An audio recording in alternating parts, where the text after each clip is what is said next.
ଏଇ ଦେଖୁଛୁ ନା କେମିତି ଡିସେମ୍ବର ଆୟୁଷଟା ସରି ସରି ଆସୁଛି।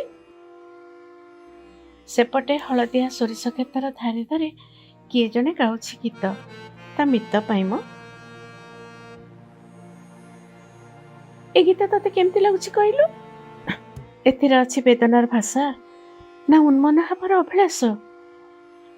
ଘାସର ଗାଲିଚା ଉପରେ ବିଞ୍ଚି ଯାଉଥିବା କାକର ଟୋପା କ'ଣ ଡିସେମ୍ବରକୁ ବିଦାୟ ଦେବାର ଲୁହଟବା ସବୁ, ନା ଆଗନ୍ତୁକ ଜାନୁଆରୀ ଗଳାରେ ପିନ୍ଧେଇ ଦେବା ପାଇଁ ମୁକ୍ତାର ମାଳା? ସମୟ ତା କଡ଼ ଲେଉଟୁ ଲେଉଟୁ କାନ୍ଥରୁ ଖସି ପଡ଼େ ପୁରୁଣା କ୍ୟାଲେଣ୍ଡର। ଆଉ କେତୋଟି ମୁହୂର୍ତ୍ତ ଭିତରେ ସୁଇପର ଡଷ୍ଟବିନ୍ରେ ସେ ତା ପାଇଁ ଖୋଜି ନେବ ସ୍ଥାନଟିଏ। ହଁ, ଜୀବନ ବି ସେମିତି କିଛି ସମୟ ଭିତରେ ବନ୍ଦୀ ହେଇ ରହିଥାଏ। ମାୟାର ମଧୁର ବଂଶୀସ୍ୱନରେ ସେ ବାରମ୍ବାର ବିମୋହିତ ହେଉଥାଏ। ପଞ୍ଜୁରୀ ଖୋଲିଗଲେ ପକ୍ଷୀ ଉଡ଼ିଯାଏ, ବଂଶୀସ୍ୱନ ହଜିଯାଏ, ହୃଦୟରାଗ ଅସ୍ତରାଗ ପାଲଟିଯାଏ। ଯେତେ ନୂଆ ଆଶା ସବୁ ଶୋଇଯାଏ ଅନ୍ଧକାରର କଳା ପଣତ ତଳେ। ଅନେକ ଦିନ ଧରି କୁମ୍ଭକର୍ଣ୍ଣ ନିଦରେ ଶୋଇ ରହିଥିବା ମୋହ ହଠାତ୍ ଭାଙ୍ଗିଯାଏ।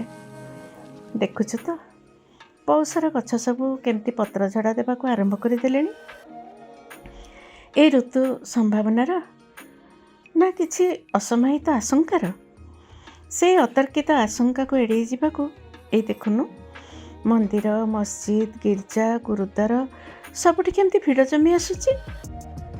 ପୁରୁଣାକୁ ବିଦାୟ ଦେଇ ନୂଆକୁ ସ୍ୱାଗତ କରିବା ଭିତରେ କେଉଁଠି ନା କେଉଁଠି ମନ ଭିତରେ ଭୟର ପରସ୍ତ ପରସ୍ତ ବରଫ ଜମାଟ ବାନ୍ଧି ଉଠେ। ଚାରିଆଡ଼େ କୋଳାହଳ, ପାର୍ଟି, ପିକନିକ୍, ଡ୍ୟାନ୍ସରୁ ଉତୁରି ପଡ଼ୁଛି ଅହଙ୍କାର ଅହମିକାର ଶବ୍ଦ ସବୁ।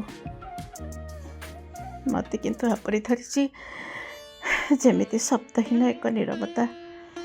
ମନେ ପଡ଼ୁଛନ୍ତି କବିପର ରାଧାନାଥ, ଅସ୍ମିତା ବିସ୍ମୟ ହେଲି ନିମଗନ। ସତରେ ମୁଁ ନିଜକୁ ନିଜେ ଖୋଜି ପାଉନି। କେଉଁଠି ମୋର ସ୍ଥିତି ବୁଝିପାରୁନି ମୁଁ। ଏଇ ତୁ ଥରେ ଆଖି ପହଁରେଇ ଆଣିଲୁ ଏଇ ଅନନ୍ତ ଆକାଶ ଆଡ଼େ। କି ସୁନ୍ଦର ସେ ସୀମାହୀନ ଆକାଶର ନୀଳାଭ ଚିତ୍ରପଟ। ସେ ମହାଶୂନ୍ୟ କଥାରେ ପଢ଼ିଲୁ, ସେ କେବଳ କହିଚାଲିଛି ସବୁ କିଛି ଶୂନ୍ୟ, ସବୁ କିଛି ଶୂନ୍ୟ।